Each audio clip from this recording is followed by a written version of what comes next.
emocional, que eu fico um pouquinho tenso. Quase nada. Mas, sabe o que eu queria? Depois, pessoal, o passador, ou eu peço para eles passar. Tem um passador? Aqui está. É quem faz ao vivo tem essas questões, a gente vai ajustando. Obrigado. Bom, primeiro, eu fiquei pensando, né, o que eu vou dividir com as pessoas. E é um público bastante eclético. Pessoas da área de saúde, provavelmente médicos, empresários, diversas áreas, professores de educação física, né, nutricionistas. Acho que somos todos, de uma certa forma, empreendedores, pessoas que têm times ou fazem parte de times. Então eu quero poder me ater um pouco àquilo que é a minha realidade. Quero fazer alguns paralelos, me mantendo no esporte. Eu não quero aqui, né, cometer, digamos assim, entrar numa aventura em campos desconhecidos onde eu não tenho um domínio. Quero falar um pouquinho de esporte, mas sempre tentando traçar paralelos com a vida de cada um de nós, né, como é que as coisas são tão iguais. Essa semana eu estive aqui no evento em São Paulo sobre recursos humanos. Eu sou praticamente profissional de recursos humanos. Por quê? Eu não vendo nenhum produto, eu não presto nenhum serviço, a única coisa que eu faço é treinar gente, escolher pessoas, montar times, extrair o melhor que elas têm a dar feedback, eventualmente tem que cortar, selecionar. É parte da atribuição de um profissional de recursos humanos. Então eu sou quase isso. Eu até me candidatei a um carro, mas não consegui ter um carro. Mas enfim, estou aí. Eu queria começar falando sobre uma coisa que eu acho que é importante, sobre missão. Vamos entender o seguinte, né? Eu vou ao médico, preciso de repente cuidar um pouco da minha saúde, ou então vou procurar um profissional de educação física, que precisa entrar um pouquinho em forma. Eu tenho que estabelecer qual é a minha missão ali. O que eu tenho que... Ele tem a missão de me treinar, de me motivar, de me orientar. E a minha missão é cumprir coisas e fazer para que eu possa crescer, melhorar naquilo que é o meu desejo, que é o meu sonho, que é o meu objetivo. Não é verdade? Qual é a minha missão? Quando a gente fala de empresa e tal, qual é a missão? Qual é a missão fundamental da gente em qualquer ambiente que a gente queira entrar, ou em qualquer, digamos, caminho que a gente queira percorrer? Há uma instituição de esporte que eu admiro muito. Provavelmente alguns do esporte devem ter ouvido falar dos All Blacks. All Blacks é um time de rugby da Nova Zelândia. Vocês têm noção de o quanto o rugby é importante na Nova Zelândia? É mais importante que o futebol no Brasil, porque tem a ver um pouco com o nascimento de uma nação, com as origens, aquele hack que eles fazem, aquela dança que eventualmente já vimos aí. Aquilo é uma coisa que vem realmente das raízes do povo, né? O nascimento de uma nação. Muito interessante. É um livro muito interessante, chamado Legado. Eu, ao longo do tempo, eu gosto de rugby e está crescendo muito no Brasil, muito bem organizado.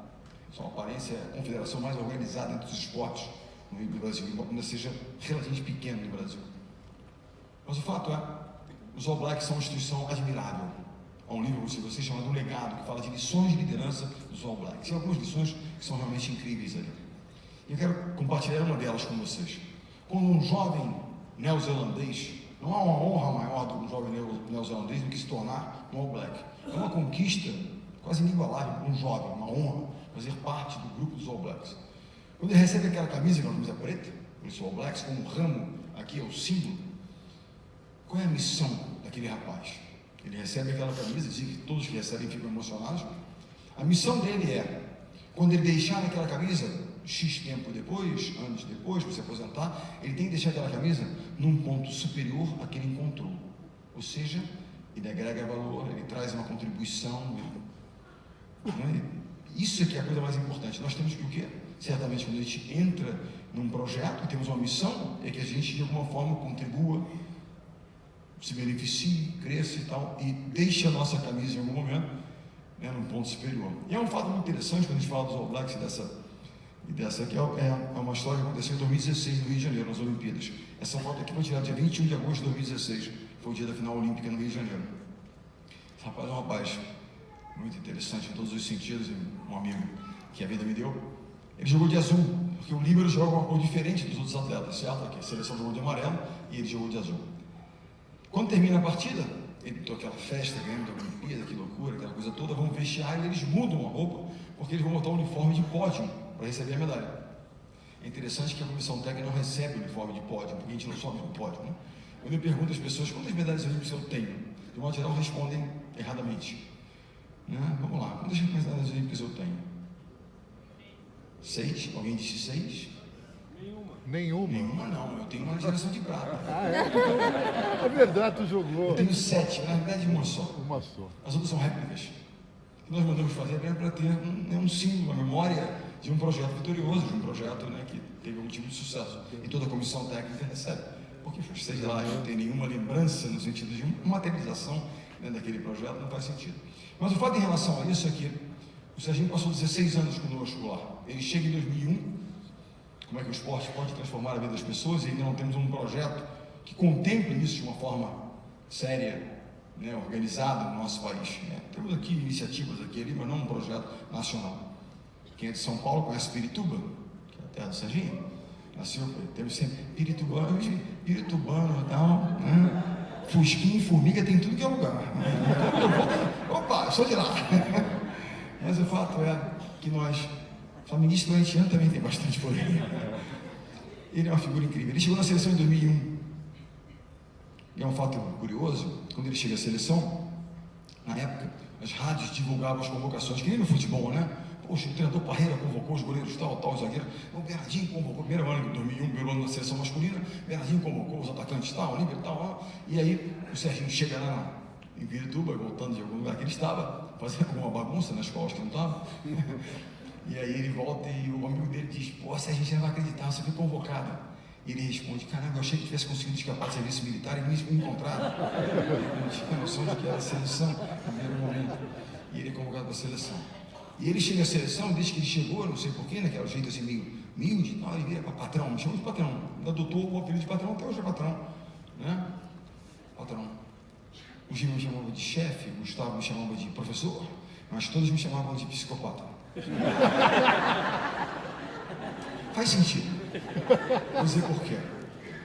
Um dos principais livros que eu adotei, e trago muitas coisas, que não está na minha cabeceira, está na gaveta da cabeceira, chama-se Only the Paranoid Survive. Apenas os paranoicos sobrevivem. Eu sei que a minha professora de Mindfulness não vai gostar da história, mas o fato tem a ver com essa permanente questionamento que eu acredito que as pessoas têm que ter em relação à evolução. Nós temos que questionar: como é que eu posso fazer melhor, como é que eu posso contribuir mais, de que maneira. Todo tipo de questionamento, ele provoca uma mudança. Toda mudança gera um crescimento. E a sensação e o sentimento de crescimento gera o quê? Satisfação. Satisfação é que nós estamos melhorando. Eu costumo dizer, eu sou um treinador ainda num processo de construção. Porque cada dia eu tenho uma moça na fila do avião, perdeu um voo, não saiu e tal, falando: mas como é que depois de tanto tempo você faz? Você não cai naquela zona de conforto, que já sabe tudo. Cada vez que a gente anda um pouco mais, a gente tem a clara noção de que menos sabemos. A única certeza que tem é que pouco sei, diante de tantas coisas que cada vez mais se apresentam. A história dessa, quando ele termina essa trajetória de 16 anos, eu vou falar um pouquinho dele, vai falar um pouquinho de histórias de vida e a gente pensar um pouquinho nas nossas trajetórias. Mas essa história especificamente se remete à história dos All Blacks. Quando termina a Olimpíada, ele tira a camisa azul e coloca o uniforme para ir ao pódio. E ele fala: patrão, vou deixar essa camisa aqui. Nós estamos no Maracanãzinho, nos templos do voleibol brasileiro. E ele fala: façam o que quiserem com ela. Vai ter um museu, vai ter um tal. Ele, sem saber da história dos All Blacks, ele deixava 16 anos depois a camisa dele num ponto muito superior ao que ele tinha encontrado. Tinha contribuído decisivamente para a mudança de patamar do voleibol brasileiro. Ou seja, ele cumpriu a missão dele e deixa a seleção. A história de um All Blue, no caso dele aqui, ele vai tirar uma camisa yellow que a gente joga, né? Mas ele jogava de azul, que era exatamente a distinção do livro. Olha que história interessante desse rapaz, quando a gente fala de times, né? Muitas vezes a gente pensa no nosso time, na nossa empresa, na nossa equipe, tem alguém que é um pouquinho menos importante, menos relevante. Será que existem pessoas menos relevantes no time? Qual é a atribuição dele? Ele é um líbero, certo? O líbero não faz pontos.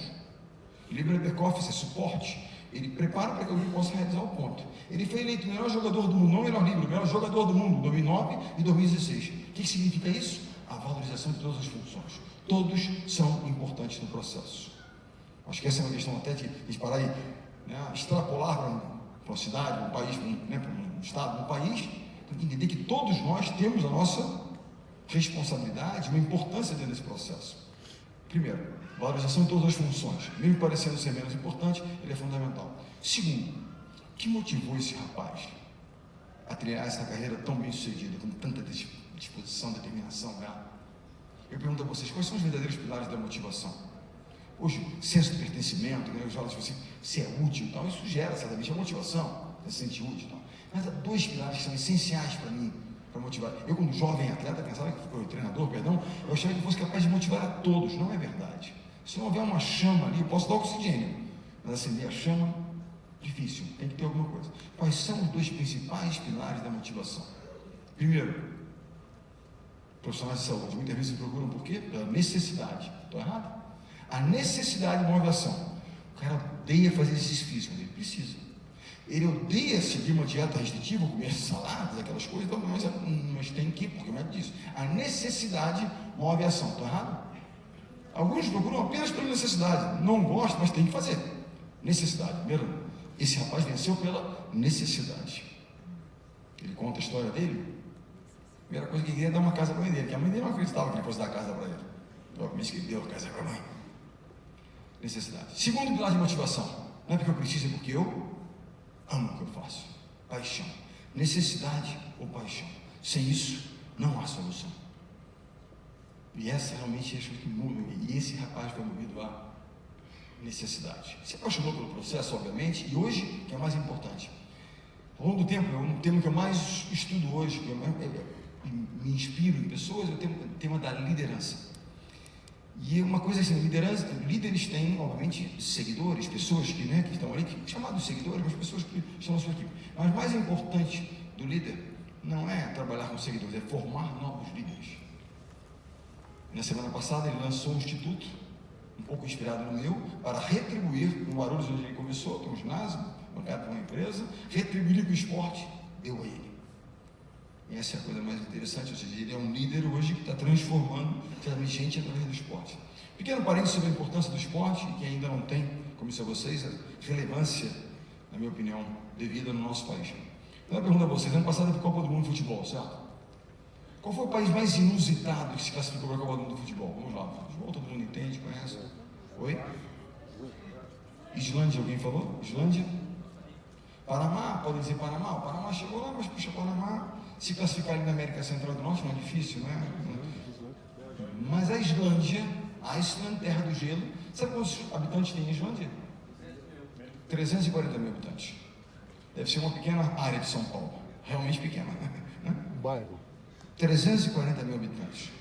E se classificou tirando quem? Holanda, Itália? Não é possível. Mas vamos lá, vamos retroagir um pouquinho, entender o porquê disso. A cereja do bolo foi a classificação, participou da Copa do Mundo e da Eurocopa, que tinham participado também. Há 20 anos atrás, em torno disso, algumas décadas atrás, os dirigentes começaram a detectar alguns elementos preocupantes. O nível de alcoolismo entre os jovens crescia muito, consumo de drogas, etc. E começaram então, sérios que são, a construir alguns projetos para mudar o mindset da garotada, para tirá-los daquela história e criar novas motivações nas artes, no esporte, obviamente. E aí criam um projeto extremamente estruturado de esporte de qualidade das escolas. 2 décadas depois, a cereja do bolo foi a classificação para a Copa do Mundo, sem jamais abandonar o binômio educação e esporte. Para quem sabe da história, o goleiro da seleção islandesa, da Islândia, ele era diretor de cinema, foi ele quem fez o filme da Coca-Cola para a Copa do Mundo. O treinador é dentista e atua como tal, porque o esporte não tem tanto profissional lá, o futebol, 340 mil habitantes, um país que vive metade do tempo debaixo do gelo, como é que faz? E ano passado houve uma pesquisa entre os países da Europa, o nível de saúde, digamos assim, nível de saúde entre a juventude da Europa. O país que foi classificado? Islândia. Ou seja, o quanto o esporte transformou, em certa medida, a vida de um país e da juventude. Mudou o mindset daquela história. Nós ainda estamos titubeando. Certamente esse é um exemplo dele. Agora, o terceiro ponto importante. Como é que um rapaz humilde, oriundo de Pirituba, sem nenhuma formação, que a mãe lutava duramente para conseguir as coisas, e ele vendia produtos que a mãe comprava, enfim, teve uma infância difícil e teve oportunidades ruins que ele não, obviamente, graças a Deus, não ingressou nesses caminhos. O esporte foi uma saída importante, foi uma ferramenta importante. Como é que esse cara transforma num líder?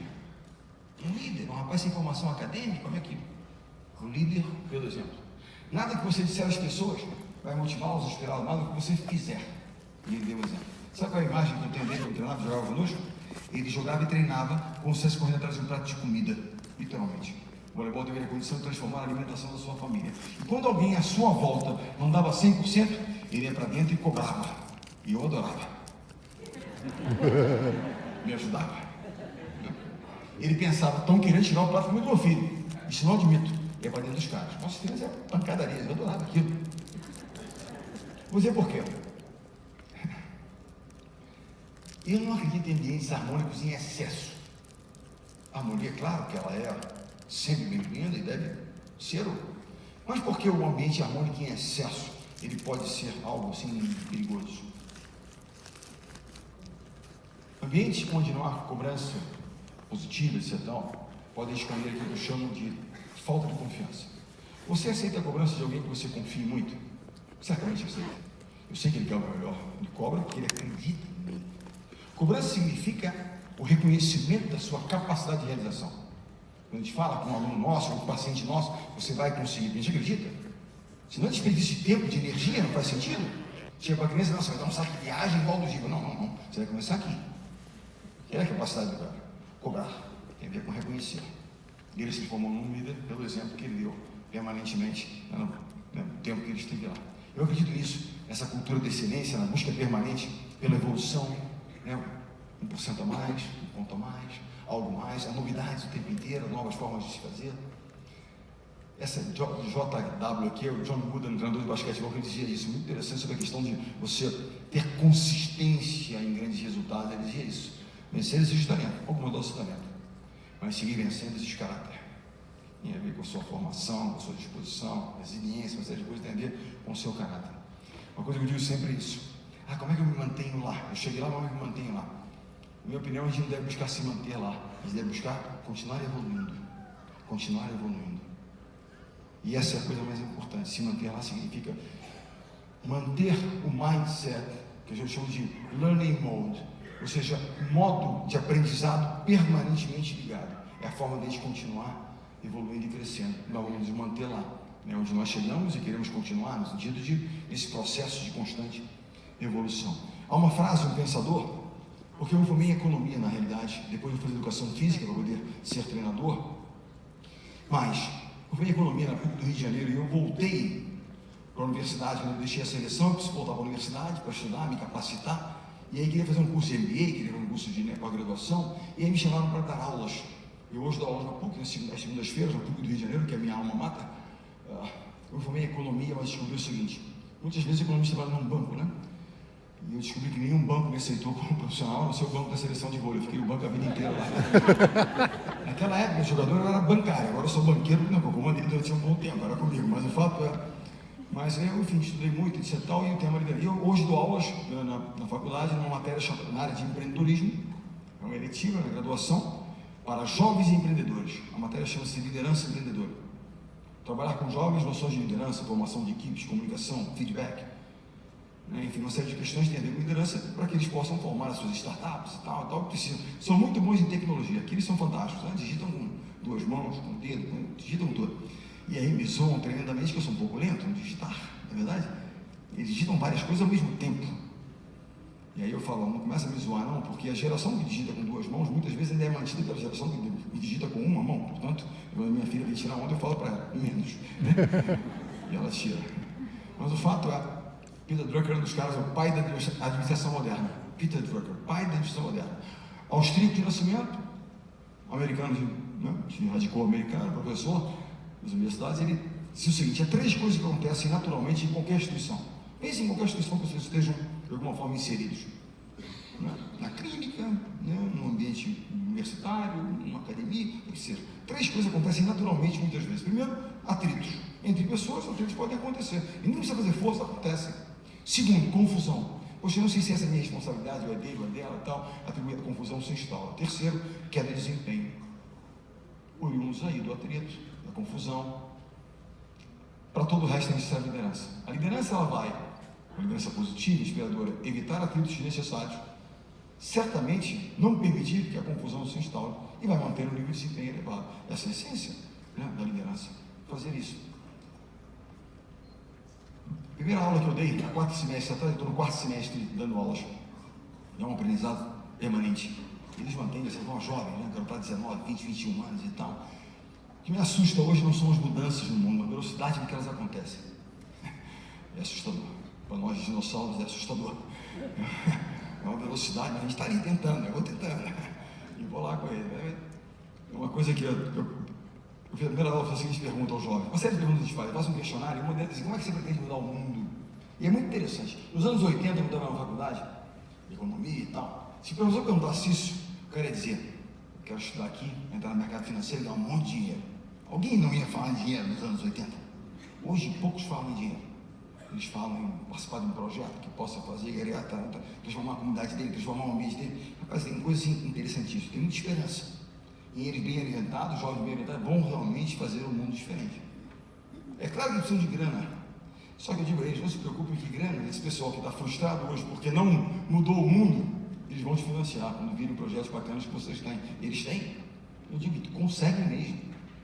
Fato é que eu faço uma pergunta que é a seguinte, eu pergunto aos jovens, começando com noções de liderança. Que atributos uma pessoa tem que ter para que você a considere um líder? Vamos pensar aqui. Que atributos uma pessoa tem que ter para que você a considere um líder? Aquela pessoa é um líder. O que ele tem que você acha que é por isso que você a considera um líder? Vamos lá. Coragem, humildade, empatia. Empatia. Só segura, vai, quero ouvir mais. Empatia, esse é um tema muito interessante, sabe por quê? Muita gente pensa, empatia é se colocar no lugar do outro. Empatia é entender que o outro é diverso, mas que ele é importante, ele é complementar, ele faz parte do todo. Você entende ele, mas se coloca, são pessoas diversas, mas entender que isso é fundamental, que a participação dele é fundamental no processo. Segue lá. Aí deixa eu reconhecer, sou ruim nisso. Sabe por quê? Eu digo por quê? Porque a minha atividade tem um problema que é o seguinte: há uma exposição permanente, né? Quando a gente ganha, a imprensa, mitos imbatíveis. Eu sou o fio terra, volta para cá, não quero me dar de nenhum. Então, porque já tem um reconhecimento que, ali, é claro que eu fico orgulhoso do que eles conseguem, conquistam, etc. Mas eu tenho humildade diante da magnitude da nossa missão, que é muito maior do que apenas ganhar um jogo, ganhar um campeonato. Porque, né, Romualdo, as pessoas estão olhando, estão vendo, qual a postura que vamos continuar fazendo? Sigamos aqui. Confiança. Entusiasmo. Oi? Dar exemplo. Um cara que acredita, que tem fé, que tem... Foco. Oi? Foco. Princípios e valores. Princípios e valores. Vamos começar por aqui. Princípios e valores. Uma pesquisa feita por Harvard, cujo 500, segundo ele, 500 dos maiores líderes mundiais perguntam qual é o princípio número 1. Ele diz: princípios, valores éticos e morais, um padrão elevado. Porque ele pode ser empático, tem empatia, ele pode ser corajoso, tem muito entusiasmo, ele pode ter um conteúdo técnico, cara, conhece muito assunto. Mas se nós duvidarmos do comportamento, dos valores éticos e morais, ele será um líder para nós? Cai tudo por terra. Hoje, a nossa crise, a gente fala e tal, porque qual é a essência do líder? Vamos pensar um pouquinho em qualquer instituição que a gente esteja inserido. Qualquer tipo de instituição, seja uma família, seja uma empresa, tem princípios e valores. Na família, é claro. Às vezes você vai numa empresa e não tem lá os valores da empresa. Está lá escrito, parece, prepara uma sala, não tem nada. Bacana, você, pô, que legal, tal. Aí você o quê? Esse é um lugar bacana porque eu estou alinhado com esses valores. Eu compartilho esses valores, portanto eu me insiro bem aqui, porque é isso que eu acredito. Legal. Em casa, você não vai botar na porta da tua casa os princípios, né? Mas eles estão lá. Quem tem filhos aqui, né? Adolescentes e tal, né? Nós temos que negociar, certo, com ele, né? Negocia. Eu, por exemplo, tenho filho de 17 anos. Negocio. Que hora ela pode voltar, onde é que ela pode ir, o comprimento da saia. Eu confesso que eu estou perdendo todas, mas estou tentando. Estou fazer direito agora para melhorar a capacidade de negociação. Mas, isso eu posso negociar. Mas princípios e valores não são negociáveis. Respeito, integridade, certo? Verdade. Isso não tem negócio, não tem negociação. Porque o líder nada mais é do que o guardião de valores. Eu posso negociar a remuneração, eu posso negociar o horário, mas não princípios e valores. E essa é a essência do líder.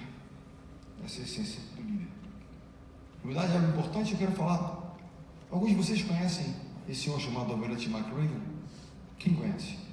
Eu vi na internet. Pouca gente conhece. Que bom, posso revelar quem é e vocês vão depois pesquisar um pouco sobre McRaven. McRaven, ele foi, eu quero falar de princípios, valores, alguns vão pensar nas nossas trajetórias. McRaven foi comandante dos Navy SEALs. Vocês sabem quem são os Navy SEALs? Os Navy SEAls são a tropa de elite das forças americanas. Vou contar uma história para vocês há 2 anos atrás. Não, ano passado, perdão. ano passado, houve eleição, né, para governo, né, presidente, governo e tal. E eu estava sendo um momento um pouco, digamos, surtado, e aí estava uma pressão no Rio de Janeiro, e aí queriam que eu candidatasse ao governo do Rio de Janeiro. Eu, naquele momento de surto, cheguei a ventilar a possibilidade. Depois, quando eu me recuperei, pensei, não, melhor não. E eu fui se perguntarem quantas escolas estaduais tem no estado do Rio de Janeiro? 1.300 alguma coisa. Eu tenho todos os dados, tudo. Tinha planos para N coisas, saúde, educação, a forma de fazer uma boa gestão. Não é resolver tudo, mas dá para você alinhar e fazer coisas legais. Tem uma área que eu não consegui detectar qual seria realmente o projeto, que é a segurança.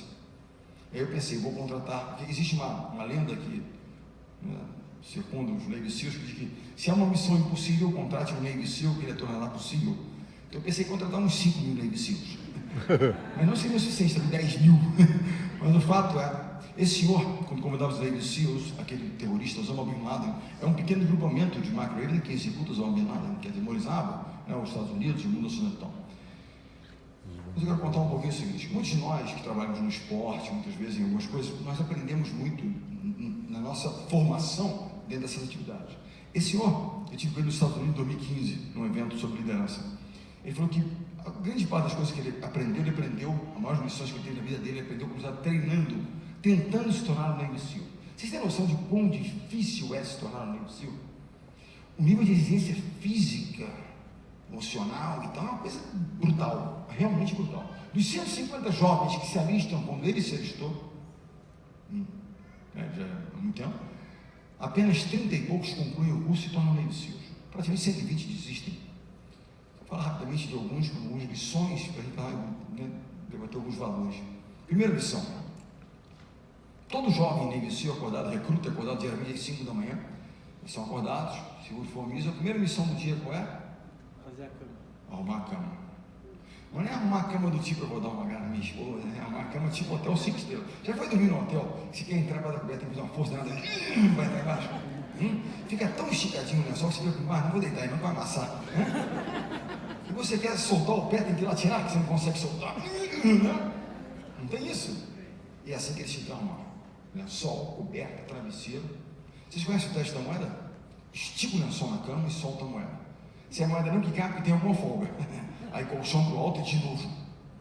E eles então, de novo. E aquilo incomodava o jovem Navy SEAL, o jovem recruta, que não via nenhum sentido em arrumar a cama com perfeição.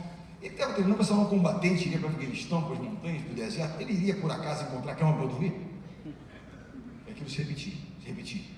E ele começou a entender que aquela primeira lição dos instrutores aos jovens recrutas: se você não for capaz de executar com excelência pequenas tarefas do seu dia, o que será das grandes tarefas? Desenvolver hábitos, disciplina, desenvolver hábitos de excelência, fazer da melhor maneira possível aquilo que nos cabe fazer, disciplina. Quando a gente fala de motivação, que é um tema, poxa, empolgante, bacana, digo a vocês, eu gosto do tema motivação, mas eu prefiro muito mais o tema disciplina. Me explico. Vocês podem amar alguma coisa, adoro fazer isso, adoro fazer aquilo, eu treino, eu faço, eu corro, tal, ou adoro meu trabalho, eu estudo, eu faço. Você vai acordar todo dia motivado para fazer aquilo? Não. Mas se você for disciplinado, você vai fazer. Tá certo? Então a disciplina, ela é mais importante muitas vezes do que a motivação. Não estou motivado, eu tenho que fazer. Vamos pensar um pouquinho no nosso dia a dia. Hoje é sábado, então vamos falar de domingo. Domingo vocês estão liberados, segunda-feira a gente volta a treinar. Segunda-feira, final de semana, exagerei um pouco, segunda-feira eu vou acordar cedo, vou dar uma corridinha, uma caminhada e tal, às 6 horas, 7 horas eu volto. Tal. Mas aí no domingo você encontrou um pessoal bacana, foi tomar com os seus amigos, tal, foi tomar um vinho, então, um pouco mais tarde, e aí você, quando toca os despertadores, 5h30, você, soneca, não vai. Aí você, na tua agenda, segunda-feira, que tinha uma série de afazeres, a primeira missão você não ticou, não cumpriu. Isso não é uma certa frustração? Porra, hoje eu fraquejei, não fui. E aí isso condiciona o seu dia. Porra, não fui lá, e fica, cara, eu precisava fazer, não fui. Eu precisava entregar aquele projeto, mas eu não consegui, então. Portanto, cada vez que a gente vai lá e tica, eu estava cansado, tá? Mas eu fui, eu fiz. Aí você fala, porra, eu fui disciplinado, então, vai para a segunda, vai para a terceira e você vai, então, cumprindo aquela agenda que você elaborou para a sua caminhada durante aquele dia. na busca do crescimento, do conhecimento, do conhecimento. Primeira lição, desenvolvam a excelência, a disciplina. Segunda lição interessante. Nós vivemos num país onde vai empreender, resiliência. As pessoas têm que ser resilientes, não ter altos e baixos. Resiliência significa suportar os altos e baixos e entender que a gente tem que seguir em frente. É uma história muito interessante, que todo jovem inicia, ele tem uma série de missões que ele tem que fazer e tal, mas uma delas é simples, que é se uniformizar perfeitamente. E às vezes ele tem um traje mais formal, que tem até um cinto com uma fivelinha dourada, tem que estar brilhando o cinto, o sapato tem que estar engraxado. Caso contrário, o instrutor punia, punição.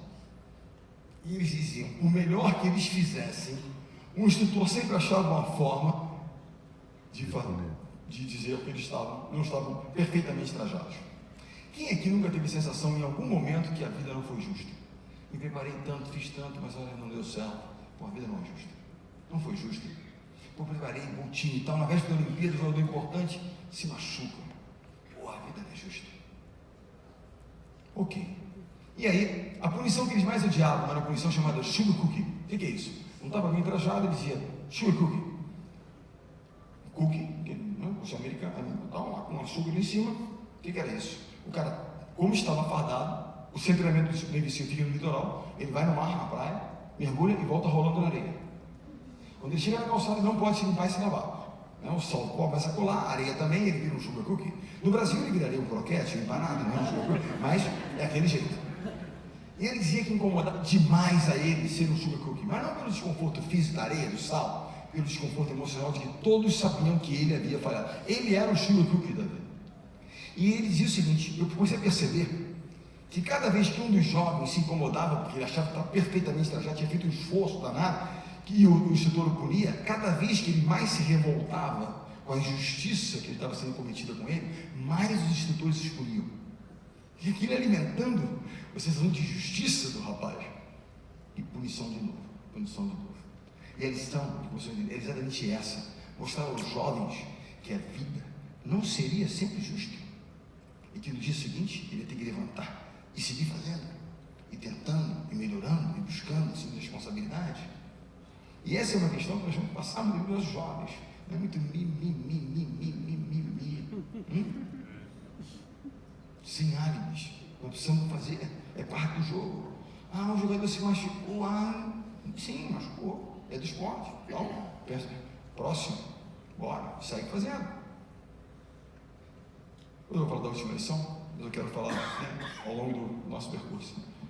Alguém aqui é do basquetebol? Gosta de basquetebol? Acompanha bastante? Sabe quem é aquele senhor que está ali no meio? Aquele senhor chama-se Coach K. Coach K é treinador da Universidade de Duke, nos Estados Unidos.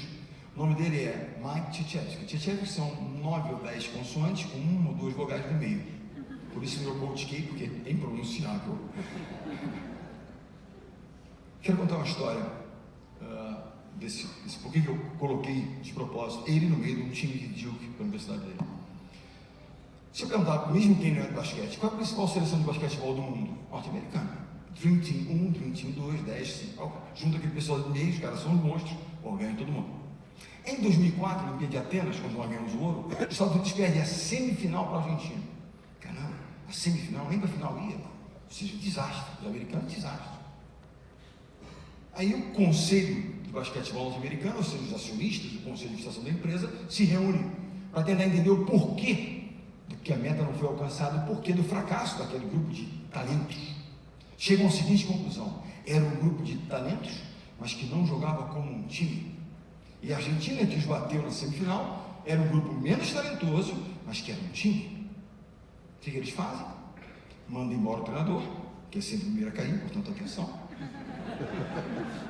E chamam Coach K, que tinha como grande qualidade formar times, envolver e comprometer pessoas com um propósito comum, uma causa comum. Ele assume a seleção em 2005, depois das Olimpíadas de 2004, 2008, Olimpíada de Pequim, Estados Unidos, ouro. 2012, Olimpíada de Londres, Estados Unidos, ouro. 2016, Olimpíada do Rio, Estados Unidos, ouro. E ele então se aposenta da seleção e continua em Duke treinando. Um líder, ele bate metas com consistência, porque ele orienta, ele faz, ele tal. Então, Com você. Não é que ganhe sempre, porque ninguém ganha sempre, mas bate meta com você. Com o seu time fazendo a coisa certa. Se não fizermos a coisa certa, a chance de nós quebrarmos, enfim,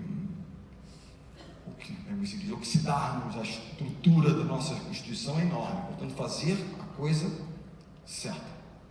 Vocês conhecem esse cara aqui? Quem gosta de futebol americano? Tom Brady. Alguém fala Tom Brady? Bonitão, ela levantou a mão, né? Para quem não conhece, Tom Brady é o marido da Gisele Bündchen, certo? Todo mundo já sabe quem é. Tom Brady, marido da Gisele Bündchen, ok? Tom Brady, uma linha? O cara se tornou o maior campeão da história do futebol americano. E casou com a Gisele Bündchen. Eu sou o maior estudioso de Tom Brady no Brasil. Eu tenho todos os livros, todos os vídeos sobre ele, tudo que está sobre ele eu leio. Se eu descobrir o segredo desse cara, eu estou feito. Mas não quero contar desse glamour de Tom Brady. Quero falar o seguinte, como é que ele foi escolhido. Escolha pessoas. Quem é que nós queremos nos nossos times? Você sabe como é que se dá a escolha dos universitários que se tornam profissionais da NFL, que é a Liga Profissional de Futebol Americano? Draft Day é o dia da escolha. Um dia do ano, início da temporada. Tem lá um milhar de jovens universitários, tem lá um elenco, uma lista de jovens, e os times, são as franquias, eles chamam de franchises, escolhem por um critério, do pior classificado para o melhor, para você gerar equilíbrio no futuro. O que pior se classificou, escolhe primeiro. Não é que nem na peladinha, é mais fraco, escolhe primeiro. Então o cara foi mal, escolhe primeiro. Você vai com isso gerando o quê? Equilíbrio na liga, tentando gerar equilíbrio na liga. Ok. São em torno de 300, máximo, 200 e tantos jovens que são escolhidos todos os anos. Vocês sabem que número o maior campeão da história do futebol americano foi escolhido? Chuta. Bom, o cara é o maior campeão, deve ter sido 1, 2, 10, top 10. 199. Como é que uma indústria que move bilhões de dólares, eu vou falar para vocês, se vocês entenderem o que é bilhões de dólares. O time de Tom Brady chama-se New England Patriots. Última avaliação, eles valem 3,6 bilhões de dólares. O time mais valioso da liga profissional chama-se Dallas Cowboys, vale 5 bilhões de dólares. Olha o patamar do esporte nos Estados Unidos. Vai conseguir um patrocínio que está $1 milhãozinho, está complicado. Mas enfim, essa é a realidade dos caras. Como é que uma indústria com tantos profissionais, tantos números estatísticos, comete um erro tão grave de praticamente não escolher o cara que se tornou o maior campeão da história? A melhor explicação, e isso eu quero dividir com vocês, sobre a escolha de pessoas, foi dada por um rival de Tom Brady, um cara que nunca jogou com ele, mas sempre contra ele. Ele disse o seguinte: mediram e avaliaram Tom Brady de fora para dentro. Quanto ele era rápido, ele não é rápido. Quanto ele era forte, não é forte, padrão de futebol americano. Quanto ele era preciso, nem tão preciso é. Esqueceram de medi-lo de dentro para fora. Qual o tamanho do coração daquele cara? O quanto ele era disposto a dar pela nossa causa. Segundo esse rival, ninguém estaria disposto a dar tanto pela causa quanto Tom Brady pelo seu time. Existe um sistema chamado salary cap. O que é isso? Limite de salários. Nenhum time pode superar um limite, todos os times têm um limite de salários. Você pode contratar o melhor do mundo e pagar tudo, você não vai ter o resto do time. Você tem que ter um montante, que eu não sei escolher qual é o montante, que são muitos milhões, para contratar o time inteiro. Tom Brady, em algumas oportunidades, abriu mão de salários, de ganhar menos, para que outros jogadores melhores também, fortes, pudessem estar com ele, porque você abrir espaço no salary cap para trazer. Alguém disposto a fazer isso normalmente? O cara abre mão porque eu quero ter um time melhor e ganhar e ser vitorioso. Eu preciso do cara, então eu abro mão porque ele também tem que ter uma boa remuneração. Isso é um pouco do Tom Brady, como se prepara e faz. Tom Brady, porque a essência de qualquer instituição, não podemos ter tecnologia envolvida, podemos ter tantas coisas, mas a essência é gente. Pessoas certas formarão as grandes instituições de qualquer natureza. Gente faz a diferença. O resto, ok, pode não ser commodity, mas muitas vezes se torna em algum momento, na verdade, mas a gente meio louca que transforma, gente muito perseverante que insiste e segue fazendo, enfim, gente no final da história. Michael Jordan foi o maior da história, está ficando realmente velho, né? Hoje em dia como é que eles chamam, LeBron e tal, não, mas eu continuo falando de Michael Jordan, que era o cara, né? Michael Jordan tinha uma frase que era lapidar: eu posso até ganhar uma partida, mas jamais ganharei um campeonato. É essência assim. Eu trabalho numa empresa e aí eu posso enfim, fechar um contrato. Mas não vou bater a meta do ano sozinho, vou. Para isso eu preciso de um time. Ele ficou 6 anos na NBA até ganhar o primeiro título, ganhou 6. Quando ele teve um time forte à sua volta, ele ganhou títulos, ele ganhou vários, 6. Né? Sei vocês. Ele tinha uma frase, posso ter ganhado uma partida, mas jamais ganhei um campeonato. Mas o interessante é que um dia, a segunda frase que está ali, quer dizer, não existe I, né, eu, na palavra team em inglês, mas existe em win. Por quê? Um dia criticaram o Lula numa partida, porque ele havia jogado de uma forma um pouco egoísta, sem passar da bola, tentando sempre chutar, fazer pontos e tal. E aí alguém falou para ele, Michael, lembre-se que não existe a palavra I, a letra I, na palavra team. Aí ele falou, mas lembre-se que existe a letra I na palavra win, ou seja, para vencer, entendeu? Porque quando eu exalto o time, eu não posso deixar de dar o mérito à pessoa. A meritocracia e o reconhecimento é muito importante.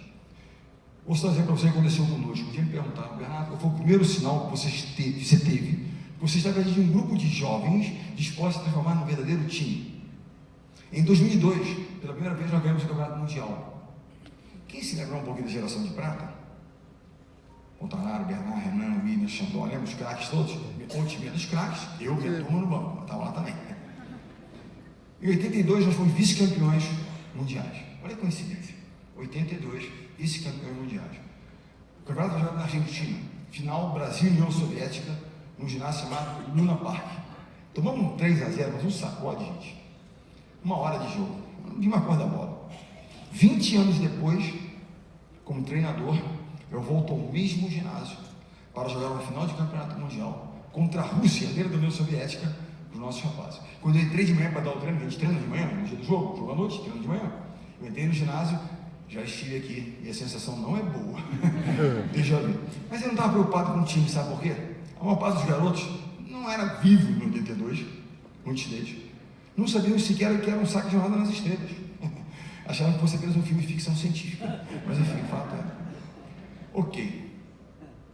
Naquele ano, a Federação Internacional de Voleibol, que é o nosso órgão regulador, divulgou uma nota dizendo o seguinte: 5 jogadores seriam premiados naquele Mundial 2002, com prêmios de $100 mil. Em 2002, edição do presidente Lula, o dólar bate R$4. Como agora, quase R$4. Seriam R$400 mil num prêmio individual. Ninguém ganhava isso na época por ano no voleibol brasileiro. Faça uma conta rápida. Prêmio pelo título mundial, R$20 mil. Individual, 400 mil. É melhor ser o melhor jogador ou campeão do mundo? Preocupado com o tipo de reação que isso poderia trazer, eu fiz uma proposta aos jogadores. Reunia tudo, propus. Não posso obrigar. Propus. Se algum de vocês for premiado, esse prêmio será dividido. De que maneira? 50% permanecem com você, $50 mil, um belíssimo prêmio, pelo seu esforço, pelo seu talento, pela sua grande performance. Os outros 50% serão divididos entre os outros 11 jogadores, porque viabilizaram a você a grande performance. Quem seria um atacante sem um bom levantador? Quem seria um bom levantador sem um bom passador? Quem seria um bom titular sem um reserva treinado, desafiado todos os dias? Valorizando a minha função. 12º. E eles concordaram. Esse foi o primeiro sinal que eu tinha. Estavam dispostos a valorizar e reconhecer a importância do outro. No esporte a gente pensa, não, menos importante é a reserva, mas mais importante é titular. Vocês viram a Olimpíada? Se o Olímpico não tivesse jogado, nós teríamos ganho? Não. Ele foi fundamental. Vou fazer uma empresa para vocês sobre a importância das peças. Vamos lá.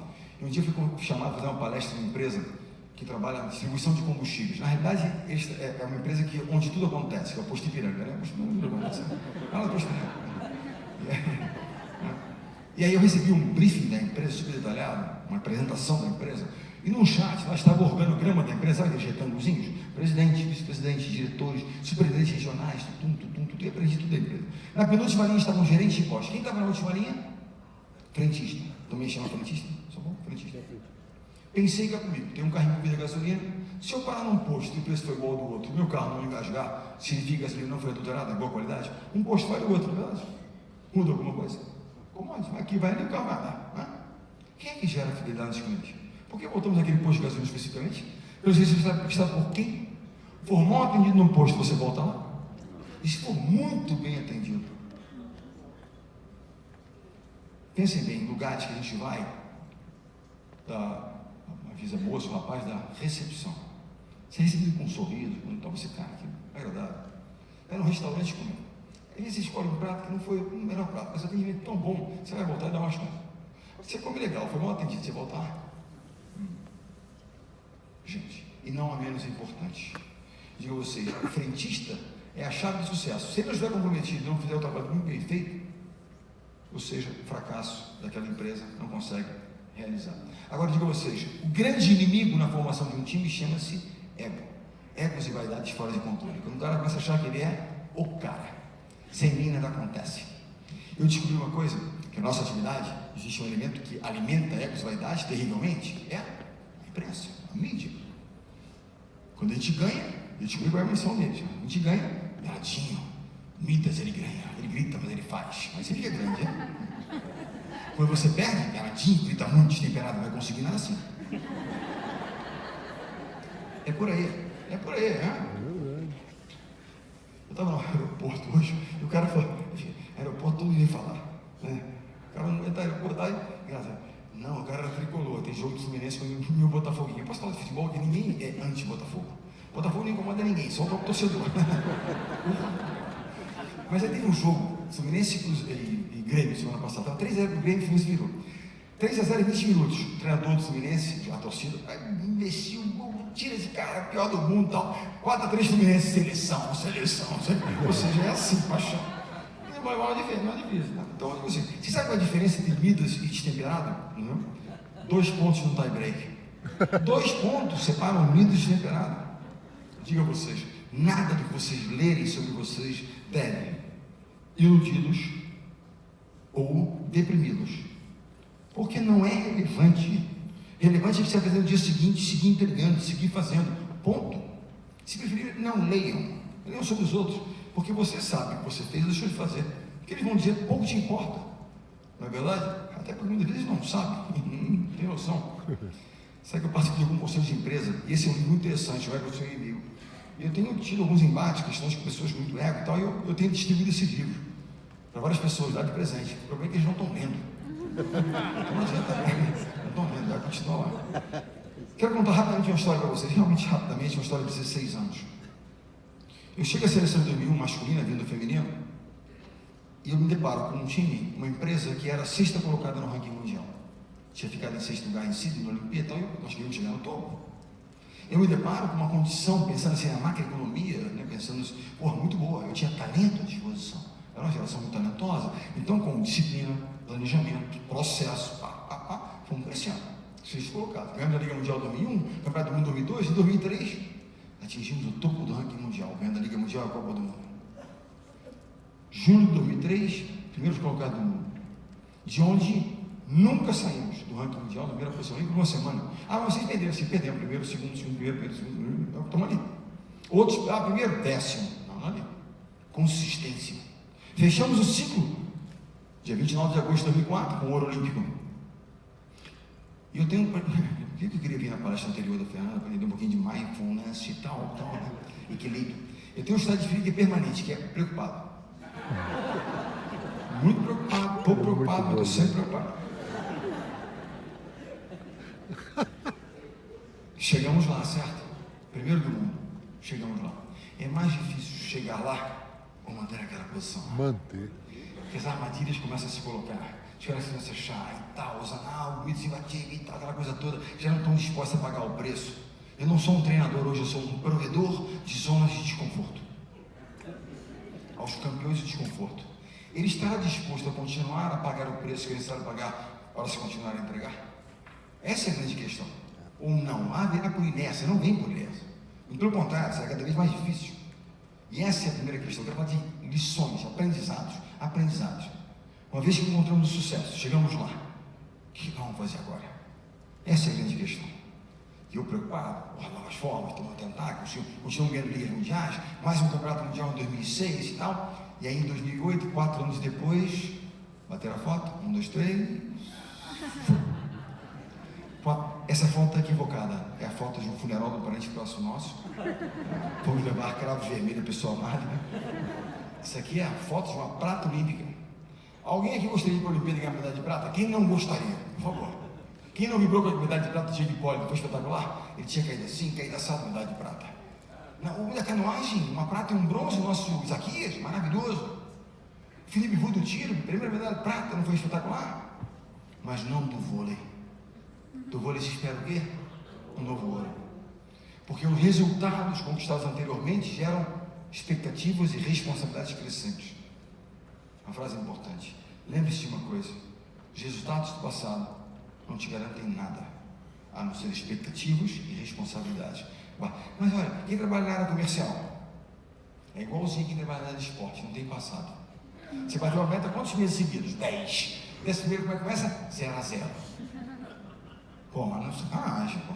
Não, 0-0. Como a única coisa de você se espera um novo ouro, de novo tem que bater a meta, se vira. Nos 30, o que for, 30 dias, que você nem tenta, só 22, né? Úteis e tal. Mas o fato é, aí eu precisava aprender, tentar fazer, continuar, muda aqui, faz ali e tal. E aí, 4 anos depois, eu descobri o sinônimo da palavra quase. Quase é igual a? Não. Eu quase bati a meta, não bati, eu quase ganhei ouro, não ganhei. 4 anos depois, quase é igual a não. Olimpíada de Londres, 2-0 para nós, 21-19, e nós perdemos. Vocês lembram disso? Não é para lembrar não, esquece que eu sofro por amor, gente, brincadeiras à parte, eu sofro mesmo. Eu tenho uma insônia bastante, não sei se é insônia, eu estou um pouco, eu nem ficar fritando, eu levanto, vou trabalhar, estudar, vou dar uma pedalada, uma corrida, alguma coisa eu vou fazer, né? Não me incomoda mais, assim, vamos nessa, né? Mas isso me gerou um processo de questionamento, de perfeição enorme. Primeira coisa, lição, vamos lá. Como é que vocês aprendem? Cada de nós aprende com um percalço, com uma derrota, com uma meta não alcançada, enfim, como é que a gente aprende? Qual é o primeiro passo a ser dado? O primeiro passo a ser dado? Assumir responsabilidade. Não, mas foi o juiz. Não, foi a China, não cresceu. Não, o governo regulamentou, desculpa. Há outros elementos sim, mas nós temos responsabilidade. Se não assumirmos, nunca vamos entender as verdadeiras razões pelas quais perdemos. E o que é grave nessa história? Continuar perdendo a mesma razão, porque é pouco inteligente. Eu passei a dar. Eu quero falar um parênteses rapidamente aqui. Eu passei meses, anos, até hoje, de vez em quando pego, vendo vídeo, vendo report, para entender por que daquela derrota. Por que daquela derrota? Acontece, entendeu por quê? Parece rápido. Será que existe uma classe de pessoas, uma casta muito especial, que são parentes próximos de Deus? São chamados comentaristas. Comentarista nunca erra, né? Microfone, pessoal, aceita tudo, apresentação também. Mercado não, tem que ir lá e fazer, né? Tem que ir lá e entregar. Eles em 15 minutos diagnosticaram a razão da nossa derrota. O treinador da Rússia mudou o gigante Luzeste de posição e aquilo deu uma tática Bernardinho. Não é verdade. Porque nós estávamos ganhando o terceiro set. A minha reflexão me leva a uma possível causa, porque não tem 100% de razão, que é a falta de vigor físico. Como é que eu vou levar uma Olimpíada? Joga dia sim, dia não. Do primeiro, no caso, feminino, do primeiro até o penúltimo, masculino do segundo até o último dia. Afinal, ano que vem na Olimpíada de Tóquio muda. O masculino vai ser primeiro, o feminino depois. Então, o feminino acaba lá no último dia. Porque o Japão tem um pouco mais de distância, o feminino tem uma tentativa, mas não muda nada. Dia sim, dia não. 8 jogos em 14 dias. Ponto. Tem que ter a potência, a força para jogar e a resistência para pá. É uma prova de etapas. E vai ficando, em tese, mais difícil. Ok. Não é uma preparação física equivocada, mas falta de vigor físico, porque nós somos uma geração mais velha, mais jovem e tal. O Giba com a fratura de estresse na canela, o Dante com o joelho ruim, o Vissanto com a musculatura meio comprometida, vão perdendo opções. E o time foi depois perdendo energia. E quando perde o terceiro set, a coisa foge. E a gente não consegue. Vamos lá, aprendizados, decisões. Os líderes não cabem fazer o que é conveniente, mas sim aquilo que é certo. O que é certo nem sempre é popular, mas é necessário. Decisões difíceis. Vou fazer uma pergunta a vocês aqui, fazer de uma forma diferente para que vocês não precisem levantar a mão. Então vai todo mundo levantar a mão. Alguém aqui discorda que o corte mais duro, polêmico, injusto, incorreto, que eu fiz foi o corte do Ricardinho? Alguém discorda? Injusto, correto.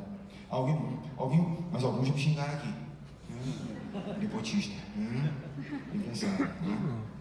Primeiro eu perguntei, quem comer voleibol mais tempo? Alguém imaginava que o Ricardinho pudesse chegar ao nível do Maurício lá atrás? O Maurício é o cara, né? O Ricardinho é amigo, não estou acreditando, investindo no cara. Agora eu pergunto de common sense para líderes de equipes. Vocês acham que se eu tivesse feito alguma coisa tão injusta e incorreta, o restante da equipe teria continuado a lutar por mim por tanto tempo, ou teria me levado na condição de líder? Eu não falo de um time de líder infantil, eu falo de um time campeão olímpico mundial. Quando eu comunico o corte, que estava havendo transgressão de valores. Agora atenção, isso não é um julgamento de caráter de forma alguma, o cara é um caráter, não é isso. valores distintos. Ele já não queria mais trabalhar tanto, ser um jogador de equipe, ele queria fazer um esporte individual, mas não era aderente à nossa cultura, que é algo mais importante, a cultura da empresa, que sustenta a instituição. Esse é um dilema, na curso de administração tem um dilema que fala cultura e desempenho. Digamos o seguinte, na sua empresa, você tem alguém no seu time que entrega resultados, mas você duvida um pouquinho dos valores dele. O comportamento dele às vezes... Por outro lado, você tem um cara que não entrega tanto, mas não entrega tanto, mas absolutamente aderente aos valores da sua empresa. Quem você promove, quem você demite, um só pode ficar. Ao longo do tempo eu acredito, que a minha conclusão é a seguinte: é mais fácil você capacitar alguém, treinar alguém técnico que ele melhore e entregue resultados do que mudar os valores de uma pessoa. Foi o que eu fiz. O corte mais duro que eu fiz não foi esse. O corte mais duro que eu fiz foi o corte do Murilo em 2016. Cara, é mesmo, um cara maluco, cortou o Murilo, um cara totalmente aderente a valores e tal. Me explico. Nós jogamos uma competição antes da Liga Mundial, antes das Olimpíadas, foi a Liga Mundial. 13 jogos em 30 dias. Nesses 13 jogos, o menino jogou nos dois ele se machucou. E não se recuperava. Ele teria condições 10 dias depois de jogar 8 jogos em 14 dias? Era duro, mas tinha que ser feito.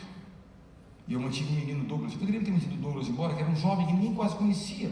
Não ia ter nenhuma celeuma. Mandar um Murilo, mas não era o certo. Seria conveniente, mas não era o certo. Assumir a responsabilidade de fazer aquilo que é certo, era o que tinha que ser feito. Aprendizado com a lição de 2012. Ou seja, eu não podia pecar e perder por falta de vigor físico. Podia perder por uma outra razão, por uma experiência, no caso. 16 anos depois, eu cheguei à seguinte conclusão: que o vencedor é apenas o perdedor que tentou mais uma vez. Assumiu a responsabilidade, não desistiu e seguiu tentando. Perseverança, determinação. Quem aqui nunca pensou em desistir? Fala pra mim. Em algum momento, nunca pensou em desistir.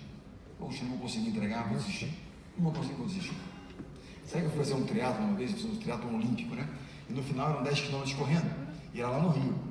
Eu confesso a vocês que eu pensei assim, N vezes em parar, não está aguentando. Você imagina eu parar, a galera, aí Bernardinho vai parar, vai desistir, né? Não vou. Eu falei para vocês, essa é a última lição de Mark Raven, a 10ª lição de Mark Raven. Ele disse o seguinte: eu falei para vocês, 150 jovens se alistam, 30 poucos concluem o curso, certo? Como é que se dá a desistência de um jovem recruta no imbecil? Há um pátio central onde há um sino. O cara vai lá e toca 3 vezes o sino e ele pede para sair. Acabou. Ele não é mais um Navy SEAL, não é mais um pretendente a ser um Navy SEAL. Mark Raven dizia: nós vamos encontrar sinos na nossa caminhada. Vai ter sino na nossa trajetória. Nunca toquem no sino. Se tocarem, vão se arrepender. O esporte diz uma frase que é a seguinte: pain is temporary, a dor é temporária, orgulho é para sempre, pride is forever. Você não ter desistido, ter tentado e tal. Olha, eu tentei, fiz o meu melhor, acabou, o juiz apitou, não deu, mas eu fiz, não posso me entregar antes. Esse é o conceito, a ideia de você realmente perseverar até o último instante. Perguntaram um dia, né, Bernardo, qual foi o jogo mais tenso que você já dirigiu? E eu tenho que fazer um esforço muito grande para pensar num jogo tenso. Eu sou um cara tão tranquilo que eu não me lembro, mas eu tenho claramente o jogo mais tenso. O jogo mais tenso foi o jogo contra a França nos Jogos Olímpicos de 2016, última Olimpíada, etc. Em casa, era o último jogo da chave. Não é para ser um mata-mata, mas se tornou um mata-mata. Quem perdesse aquela partida voltaria para casa em 9º lugar. Quem vencesse continuaria lutando pelo direito de medalha. Vocês acham que se você perder aquela partida, eu estaria falando com vocês aqui hoje? Sou do Rio de Janeiro, tenho Corcovado, aqui já de Bernardinho. E foi interessante que eu falei de Mark Raven para eles que não ia ter sino para tocar. Se vira, mas não vão tocar o sino. E é uma história muito interessante, que eu passei um vídeo que eu nunca tinha passado, de um time que estava nessa situação, muito bacana, com um discurso do Al Pacino. Mas aí o Serginho sempre queria falar, né? Quando eu comuniquei com o outro Ricardinho, eu perguntei: alguém quer falar alguma coisa? Serginho, patrão, quero falar. Se eu não tivesse feito nada, eu estaria pé da vida com você. Já esperava que eu fizesse alguma coisa.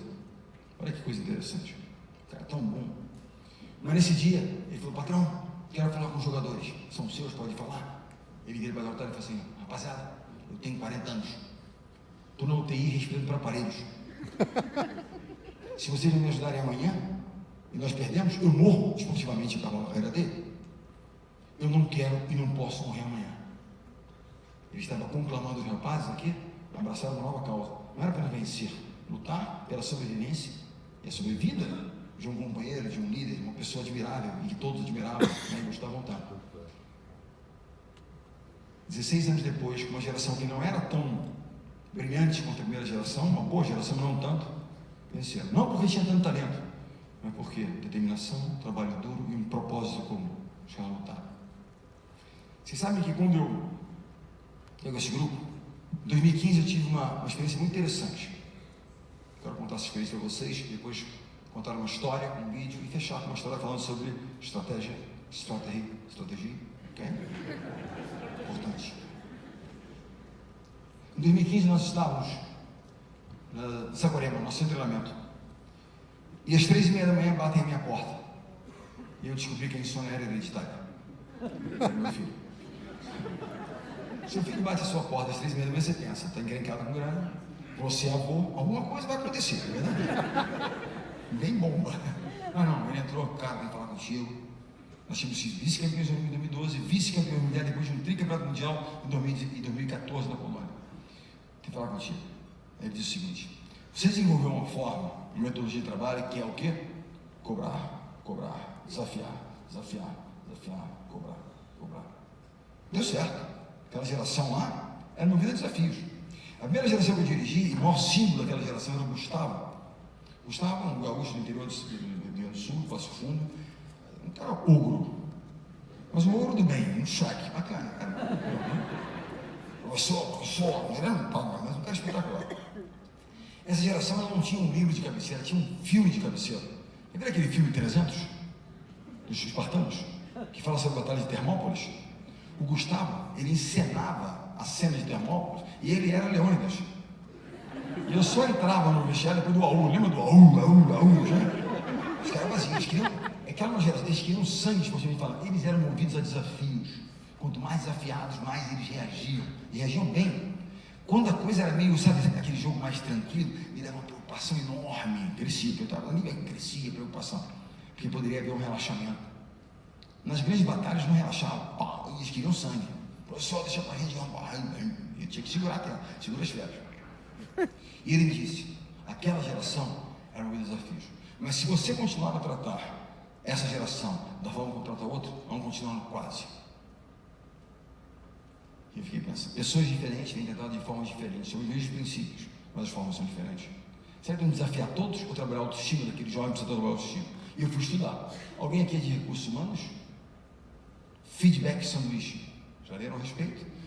Feedback tem que melhorar o meu feedback. Era só pancada, que feedback é esse? Né?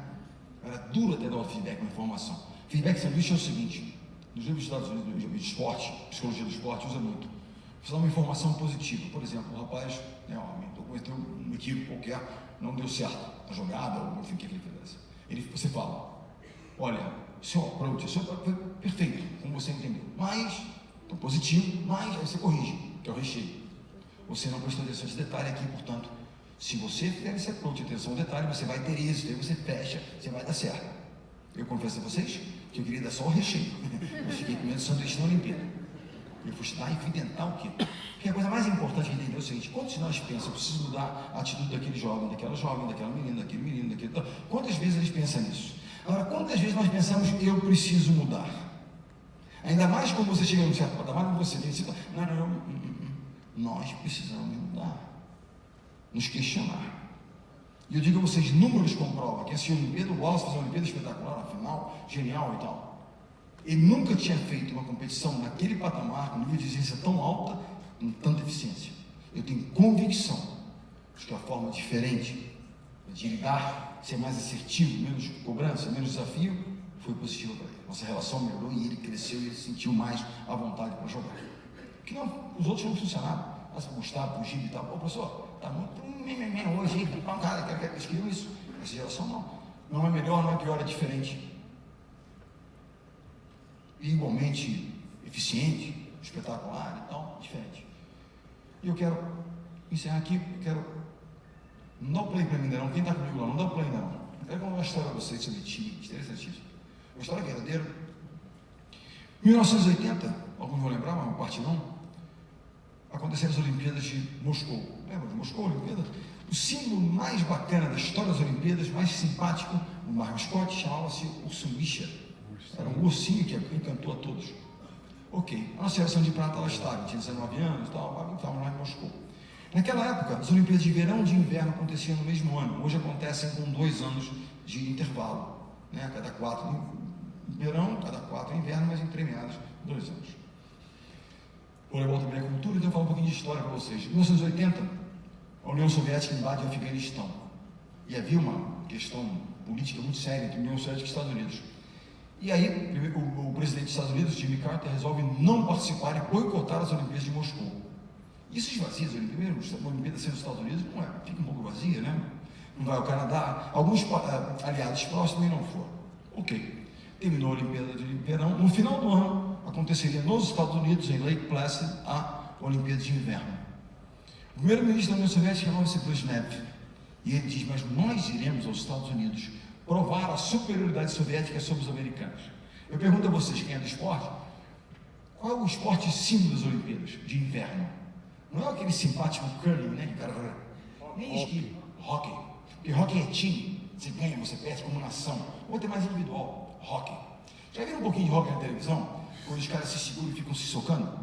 Aquilo é legal, aquilo pode. Eu não sei como você para, mas você para no momento. Você não pode bater bastão no outro, mas aquilo aí pode. Né? Vai lá. Ok. É expulso um minuto, volta, mas tem lá, qualquer. O que acontece? Quem era o sistema? Quem dominava o hockey mundial? A União Soviética tinha 4 medalhas de ouro seguidas, 2 anos não perdia sequer uma partida, eles eram os caras imbatíveis. A seleção norte-americana sequer podia usar os profissionais da Liga Profissional, porque na Olimpíada até 92 o profissional não podia jogar. E mesmo os profissionais eram batidos pela União Soviética. Então ele começa a convocar o quê? Universitários. Esse treinador que está aqui, obviamente que é um ator aqui, chamava-se Herb Brooks, era um líder, ele tinha uma visão. Ele tinha uma visão clara que era possível bater na União Soviética numa oportunidade. Naquele momento, uma oportunidade. Se tivessem a chance, teria como fazer. Se treinassem, trabalhassem da maneira que ele acreditava que era possível, né, quebrar aquele sistema. Ok. Ele então começa a convocar jogadores de Boston, de Minnesota, blá, blá, blá. E aí nos treinamentos, ao quebrando os treinamentos, de vez em quando os jogadores, a jogada mais dura, os jogadores se socavam. Imagina 2 jogadores da seleção dando um soco no outro. E ele deixava. Quando acabava, ele juntava, ele pau nos caras e perguntava: por quem você joga? O rapaz dizia: eu jogo por Minnesota. Por quem você joga? Eu jogo pela Universidade de Boston. Por quem você joga? Eu jogo por Wisconsin. E ele, incomodado. E aí, um mês das Olimpíadas, eles vão a essa cena, eles vão à Noruega jogar uma série de amistosos preparatórios para as Olimpíadas. Vão para a Europa e param na Noruega, jogam em Oslo contra a Noruega, que era um time ok, não um time de patamar da União Soviética. Eles perdem, eles empatam 3-3. E o treinador fica ensandecido, enfurecido. Eu não sei porquê, mas alguns treinadores ficam. Então ele ficou tendo esses caras, mas o cara ficou doido de raiva e tal. Ele resolve punir os jogadores. Já ouviram falar de um exercício que se usa chamado suicídio? O voleibol é o seguinte: você sai da linha de fundo, vai até 3 metros, volta até a linha, você corre entre as linhas, basquete, né? E você faz aquilo em continuação, até o cara morrer. É uma forma de você trabalhar fisicamente, uma forma de você apertar. Eu adoro essa cena, eu acordo de manhã, ponho a cena, me inspiro e sigo. Já usei muito suicídio, já usei muitas dessas coisas, não revelem, mas já fiz, não é para contar, né? Nem falo para as meninas, principalmente no início, eu tive que fazer para elas se ligarem, mas o fato é, ele começa a fazer, ele começa a apertar os caras. E tem 2 lições, 2 mensagens importantes, e fecha com a mensagem mais importante da essência da história. Quando pela primeira vez, quando ele pergunta a um jovem, ele tem a resposta correta. Solta para mim lá, meu assistente.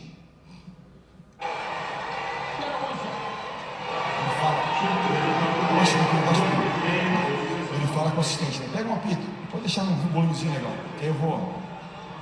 O assistente vai pegar um apito, os rapazes estão saindo do gelo, e ele segura os rapazes.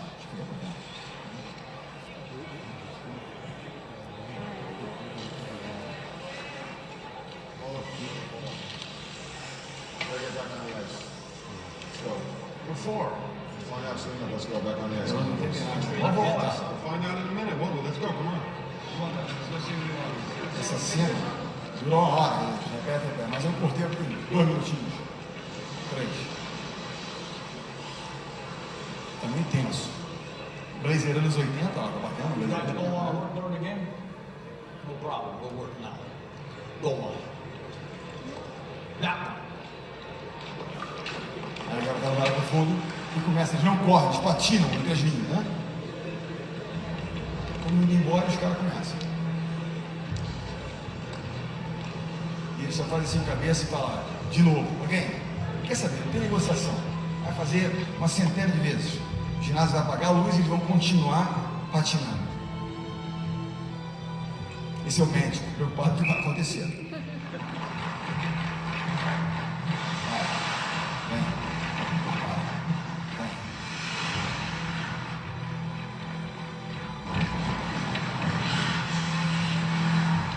Você vê que no final, os goleiros são os mais lentos, patinam pior. Ele pau nos goleiros. E aí ele dá a primeira mensagem importante.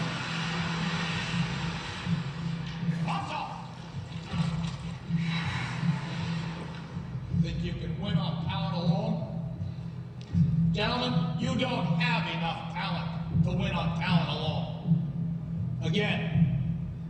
Não é talento, é trabalho, repetição. Ele segue, e ele segue.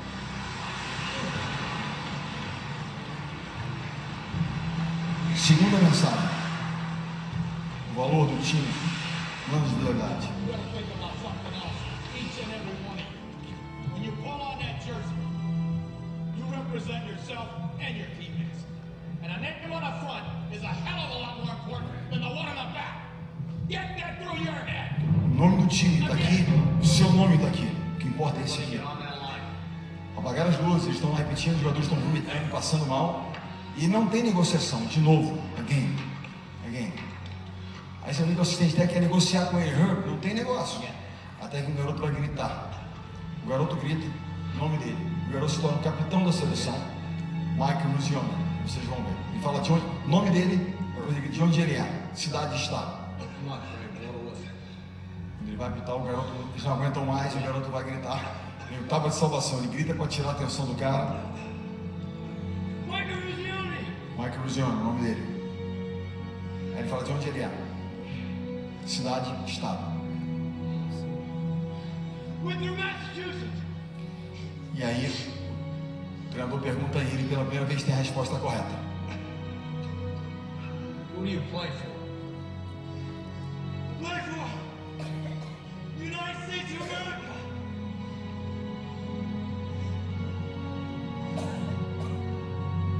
That's all, gentlemen. Ou seja, pela primeira vez eles falavam no time, uma causa, um propósito comum para os jovens lutaram. E não era apenas um jogo de rock, era muito mais do que isso. Para completar a história, um mês depois eles jogam as Olimpíadas. Aos trancos e barrancos, eles vêm vindo, chegam à semifinal contra a União Soviética. E o treinador do vestiário vai dar o último speech, fala com os jogadores, e ele fala: grandes feitos advêm de grandes oportunidades, nós temos a maior oportunidade das nossas vidas. E ele fala: não vou falar besteira para vocês aqui, nenhuma mentira, vamos jogar 10 vezes contra a União Soviética, vamos perder 9, mas vamos hoje. E eles entram, aquela fome, saem atrás, viram o jogo, e esse episódio chama-se Miracle. Tem um filme, tem depoimentos verídicos, que é verídico, Michael Luciano até hoje dá depoimentos. O Harry Brooks, seu treinador, já faleceu em 2003. E eles viram, e aí vocês virem a imagem do jogo, no YouTube tem a imagem, tem aquele placar cúbico assim em cima, cubo lá em cima. O locutor lá, tal, passa a bola para tal, bota aqui, tal, aí, 19, 18, aí o cara tá lá, então, aí fala assim, sei, sim, cara, do you believe in miracle? Você acredita em milagre? Pá, toca a campainha lá, pum, encerra o jogo e eles vencem a União Soviética, ou seja, o milagre realizou. 2 dias depois eles realmente completam o milagre, ganhando a final da Finlândia. Eles se tornam campeões olímpicos. E esse episódio é conhecido como o milagre do gelo. Ou seja, um cara conseguiu juntar uma série de jovens que tinham missões e coisas totalmente diferentes, pessoais, no verdadeiro time. Lutar por uma causa comum, abraçar e fazer. São coisas como essa, na minha opinião, que inspiram, que fazem com que a gente realmente pense. Precisamos pensar um pouquinho como um time. Diversidade, interesses diferentes, mas vamos lutar por um bem, uma causa comum. E eu queria então encerrar falando de estratégia, mas preparação. As pessoas pensam, o que o Bernardinho faz? O Bernardinho fica na beira da quadra. Vamos lá. Corra, com C, atenção, corra. Eu não falo aquilo que vocês acham que eu falo. Minha mãe disse isso, eu achei lindo. Minha mãe, cara. Mãe, meu filho jamais, não fala palavrão mesmo, só ali. É no corpo. Achei lindo. Mãe, coisa linda. Corre atrás da bola. Mas vamos lá como, né? Vamos lá como? Vamos lá onde? De que maneira? Quero falar para vocês o ponto de preparação de informação por trás de um ponto. Vou passar o último ponto da Olimpíada. Quem está lá comigo na house? Quem é meu assistente lá? Hello? Quem está lá? Eu vou pedir aquele pause no meio. Espera aí, segura. Oh, boa. Vou pedir um pause, tá legal? Você corre certo, a gente está liberado, senão a gente tem esse aí também. Pressão. Eu quero mostrar para vocês que existe informação por trás de um ponto. Quanto a gente tenta elaborar, criar, fazer, pensar. Tá? Solta lá. Se enrolar um pouco, tem um pouquinho do hino, um pouquinho da bandeira, e tem 2 pontos ali, mas o último ponto é que eu quero fechar com vocês. Eles estão relativamente serenos e tranquilos, até a bandeira começar a subir. Quando você subir, se derrete todo mundo.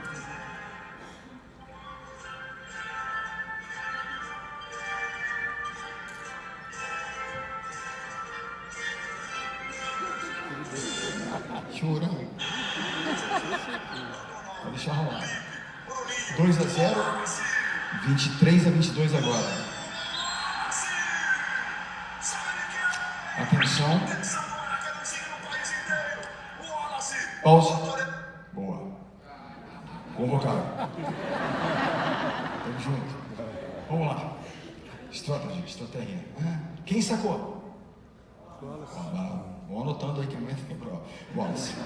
Qual é a função do Wallace? Qual é a posição que ele joga? Ele é um oposto, cara, só é bom, oposto, isso aí. Por que é o nome oposto? Então, oposto a quem na quadra? O levantador. O pessoal sabe tudo. O oposto levantador. Se ele sacou, primeira coisa, vocês viram que ele não sacou um saque de viagem de Paulo, né? Quanto mais potência eu imprimo, menos controle eu tenho. Ele dá o que a gente chama de um saque híbrido, não é um flutuante, ele faz a menção. O movimento viaja, ele arqueia e na última hora ele flutua. É um saque de menos risco. Por 2 motivos. Primeiro, se ele vai dar uma bomba para tentar fechar a Olimpíada, 2-0, 25-24, mas 2-7, decide em 2 pontos dos primeiros, duríssimo jogo, mas 2-0. E dá uma bomba e erra, vem o italiano, perdido por 2 aces, 27-25 Itália. O fantasma de Londres voltaria a cabeça de alguém? Eu não queria fantasma, eu lutar contra os vivos, não contra os fantasmas, né? Primeiro, porque ele deu o híbrido. Segunda, porque eu faço uma substituição.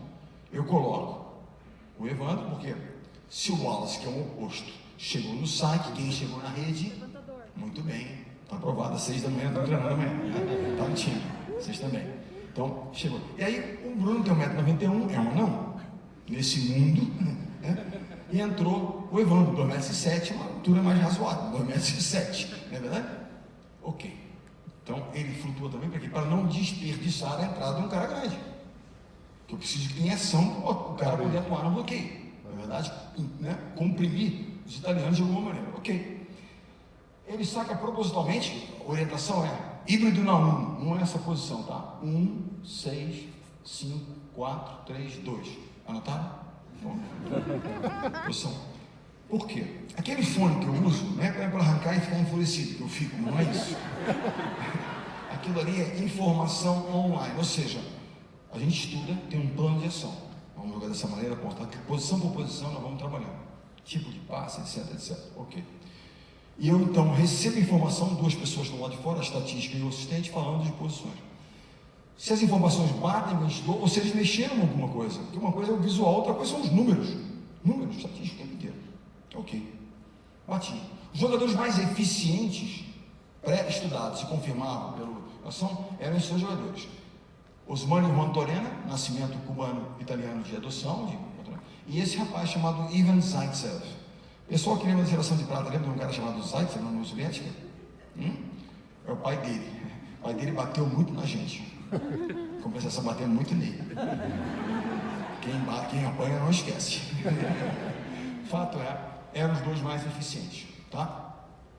Esse jogador chamado Lanza, pouco eficiente no ataque, nesse jogo então particularmente pouco eficiente, estava diante do Evandro, 2,07 m. Numa situação como essa, menos eficiente, o Lucão, que é esse central, o Lucão em tese tem, não digo 9, mas quase 9 metros para correr. que é, né, de marcação do central, ele vai para cá, vai para lá, tem 9 metros de área, né, de comprimento, de extensão para se deslocar. Quando eu coloco o grandão, ele passa a ter 4,5 metros ou 5 só para trás, ele esquece para cá. É a atribuição do Evandro. Se eu restringo a área de atuação, eu gero o quê? Foco, eficiência. Se eu tenho 9 para cobrir, é uma coisa. Se eu tenho 5, é muito mais eficiente. 4,5. Vocês vão ver que o saque híbrido, ele gera uma surpresa. Você fala, mas Bernardinho, botar o grandão no pequeno, eu podia pôr no teu lugar, se você lá. Mas eu não coloquei o William no saque, eu deixei o Wallace, para suscitar a dúvida no concorrente, suscitar a dúvida do carro. O que ele vai fazer? Ele dá o híbrido. Surpreende, e vocês vão ver que o passe do Rantorena, ele vem para cá, ó. Não é um passe perfeito, que dificulta a construção desse jogador que é um central. O que acontece? Vocês vão ver que é um passe B, que não é um passe perfeito, nós chamamos de A, B, C.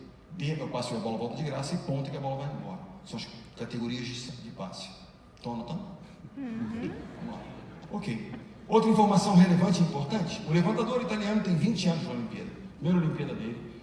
2-0 para nós, 25-24. O passe não é perfeito. Ele vai arriscar ou ele vai na segurança? Nós apostamos nisso, que ele vai na segurança. Então, a informação é simples. Flutuante na 1, do meio para trás. Do meio para trás significa um passe A, ele tem o central e para trás. Sacamos nesse jogador para tentar atrasá-lo na bola pipe, meio fundo, para que não tivesse o Rantorena e comprimir para lá.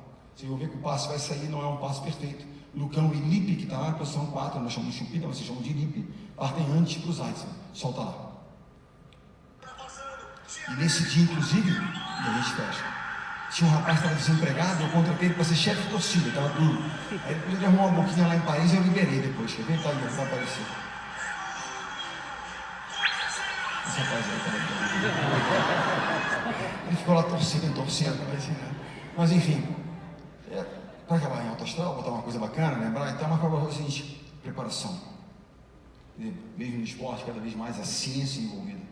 Monitoramento e treinamento é o que a gente faz cada vez mais, ou seja, quantificar e gerar qualidade ao mesmo tempo. O que é mais importante é a longevidade dos nossos atletas. Então temos que quantificar. Hoje existem uma série de tecnologia, programas e tal que as pessoas usam, então para a gente quantificar e fazer é o que a gente está tentando fazer. Porque nós temos que buscar sempre um diferencial competitivo em relação ao que está acontecendo por aí. É a nossa tentativa permanente.